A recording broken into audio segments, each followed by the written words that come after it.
ಅಮಾವಾಸ್ಯೆಯ ರಾತ್ರಿ ದಟ್ಟವಾದ ಕಾಡು, ಎಲ್ಲೆಲ್ಲೂ ಕತ್ತಲೆ, ಗಾಳಿಯ ಭಯಾನಕ ಶಬ್ದ, ದೂರದಲ್ಲಿ ತೋಳಗಳ ಕೂಗು.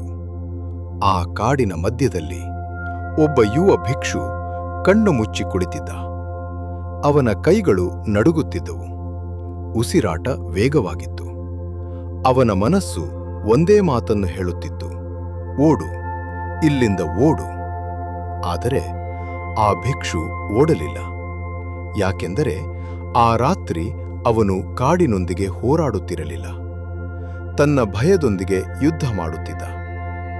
ಮಗಧ ರಾಜ್ಯದ ಒಂದು ಪುಟ್ಟ ಹಳ್ಳಿಯಲ್ಲಿ ಸುಮೇಧ ಎಂಬ ಬಾಲಕ ವಾಸಿಸುತ್ತಿದ್ದ.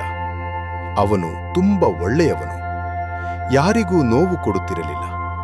ಆದರೆ ಅವನ ಜೀವನದಲ್ಲಿ ಒಂದು ಕಾಣದ ಶತ್ರು ಇತ್ತು, ಅದು ಭಯ. ಗುಡುಗು ಕೇಳಿದರೆ ಭಯ, ಕತ್ತಲೆ ಬಂದರೆ ಭಯ, ಒಬ್ಬನೇ ನಡೆದರೆ ಭಯ, ಜನರ ಮುಂದೆ ಮಾತನಾಡಬೇಕಾದರೂ ಭಯ. ಪ್ರತಿದಿನ ಅವನು ತನ್ನ ಮನಸ್ಸಿನ ಕೈದಿಯಾಗುತ್ತಿದ್ದ. ಒಂದು ದಿನ ಅವನ ತಾಯಿ ಕೇಳಿದಳು: ಮಗನೇ, ನೀನು ಏನನ್ನು ಇಷ್ಟು ಹೆದರುತ್ತೀಯ?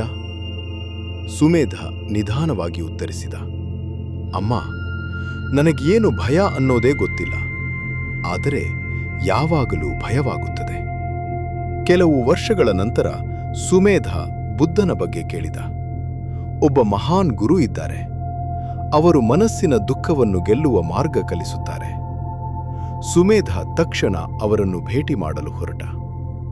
ಬುದ್ಧನ ಮುಂದೆ ಬಂದು ಕೇಳಿದ: ಭಗವನ್, ನನ್ನ ಶತ್ರು ಭಯ, ನಾನು ಅದನ್ನು ಹೇಗೆ ಗೆಲ್ಲಲಿ? ಬುದ್ಧ ಮೃದುವಾಗಿ ನಗಿದರು: ಭಯವನ್ನು ಸೋಲಿಸಲು ಮೊದಲು ಅದರಿಂದ ಓಡುವುದನ್ನು ನಿಲ್ಲಿಸು. ಮರುದಿನ ರಾತ್ರಿ ಬುದ್ಧ ಸುಮೇಧನನ್ನು ದಟ್ಟವಾದ ಕಾಡಿಗೆ ಕರೆದೊಯ್ದರು. ಇಂದು ರಾತ್ರಿ ನೀನು ಇಲ್ಲಿ ಒಬ್ಬನೇ ಕುಳಿತು ಧ್ಯಾನ ಮಾಡು. ಸುಮೇಧ ಬೆಚ್ಚಿಬಿದ್ದ: ಗುರುವೇ, ಇಲ್ಲಿ ಕಾಡು ಪ್ರಾಣಿಗಳು ಇವೆ, ಕತ್ತಲೆ ಇದೆ, ನನಗೆ ಭಯವಾಗುತ್ತದೆ. ಬುದ್ಧ ಶಾಂತವಾಗಿ ಹೇಳಿದರು: ಭಯ ಕಾಡಿನಲ್ಲಿಲ್ಲ, ನಿನ್ನ ಮನಸ್ಸಿನಲ್ಲಿದೆ ಎಂದು ಹೇಳಿ ಅವರು ಅಲ್ಲಿಂದ ಹೊರಟರು. ಕತ್ತಲೆ ಮತ್ತಷ್ಟು ಗಾಢವಾಯಿತು. ಮರಗಳ ಎಲೆಗಳು ಗಾಳಿಗೆ ಅಲುಗಾಡಿದವು.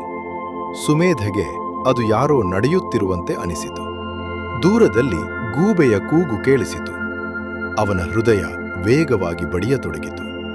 ಮನಸ್ಸು ಹೇಳಿತು: ಓಡು, ಈಗಲೇ ಓಡು. ಆದರೆ ಅವನಿಗೆ ಬುದ್ಧನ ಮಾತು ನೆನಪಾಯಿತು: ಭಯದಿಂದ ಓಡಬೇಡ. ಅವನು ಅಲ್ಲಿಯೇ ಕುಳಿತ. ಸ್ವಲ್ಪ ಹೊತ್ತಿನ ನಂತರ ಒಂದು ನೆರಳು ಅಲುಗಾಡಿತು. ಸುಮೇಧದಿತು. ಸುಮೇಧ ಕಣ್ಣು ತೆರೆದ. ಅವನಿಗೆ ಭೂತದಂತೆ ಕಾಣಿಸಿತು. ಆದರೆ ಧೈರ್ಯ ಮಾಡಿ ಹತ್ತಿರ ಹೋದಾಗ ಅದು ಕೇವಲ ಒಂದು ಮರದ ಕೊಂಬೆ. ಸ್ವಲ್ಪ ಹೊತ್ತಿನ ನಂತರ ಒಂದು ಶಬ್ದ ಕೇಳಿಸಿತು.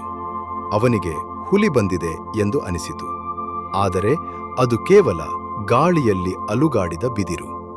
ಆ ಕ್ಷಣದಲ್ಲಿ ಅವನಿಗೆ ಅರ್ಥವಾಯಿತು: ಭಯಕ್ಕಿಂತ ದೊಡ್ಡದು ನಮ್ಮ ಕಲ್ಪನೆ. ಅವನು ಮತ್ತೆ ಕುಳಿತ, ಕಣ್ಣು ಮುಚ್ಚಿದ, ಉಸಿರನ್ನು ಗಮನಿಸಲು ಆರಂಭಿಸಿದ. ಒಳಗೆ ಹೊರಗೆ, ಒಳಗೆ ಹೊರಗೆ.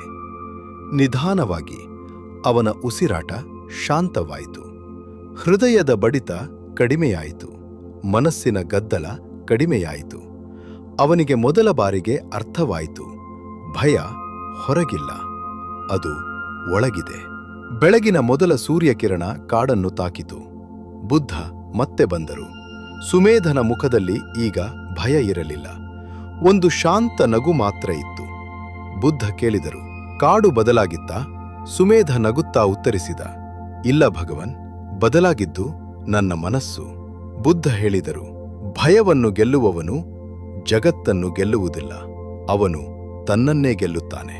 ಮತ್ತು ತನ್ನನ್ನೇ ಗೆದ್ದವನು ಯಾವ ಸಂದರ್ಭದಲ್ಲೂ ಸೋಲುವುದಿಲ್ಲ. ಸ್ನೇಹಿತರೆ, ಇಂದು ನಮ್ಮ ಕಾಡು ಬೇರೆ. ಕೆಲವರಿಗೆ ಪರೀಕ್ಷೆಯ ಭಯ, ಕೆಲವರಿಗೆ ವೈಫಲ್ಯದ ಭಯ, ಕೆಲವರಿಗೆ ಜನರು ಏನು ಹೇಳುತ್ತಾರೆ ಎಂಬ ಭಯ, ಕೆಲವರಿಗೆ ಭವಿಷ್ಯದ ಭಯ. ಆದರೆ ನೆನಪಿಡಿ, ಭಯ ಬಹಳ ಬಾರಿ ವಾಸ್ತವಕ್ಕಿಂತ ನಮ್ಮ ಕಲ್ಪನೆಯಲ್ಲೇ ದೊಡ್ಡದಾಗಿರುತ್ತದೆ. ನಿಮ್ಮ ಜೀವನದಲ್ಲಿ ಯಾವಾಗಲಾದರೂ ಭಯ ಎದುರಾದರೆ ಓಡಬೇಡಿ. ಒಂದು ಕ್ಷಣ ನಿಲ್ಲಿ, ಆಳವಾಗಿ ಉಸಿರಾಡಿ. ನಂತರ ನಿಮ್ಮ ಮನಸ್ಸಿಗೆ ಹೇಳಿ, ನಾನು ಭಯದ ಕೈದಿಯಲ್ಲ, ನಾನು ನನ್ನ ಮನಸ್ಸಿನ ಯಜಮಾನ. ಯಾಕೆಂದರೆ ಭಯದ ಮೇಲೆ ವಿಜಯ ಸಾಧಿಸಿದ ಕ್ಷಣದಿಂದಲೇ ನಿಮ್ಮ ಹೊಸ ಜೀವನ ಆರಂಭವಾಗುತ್ತದೆ.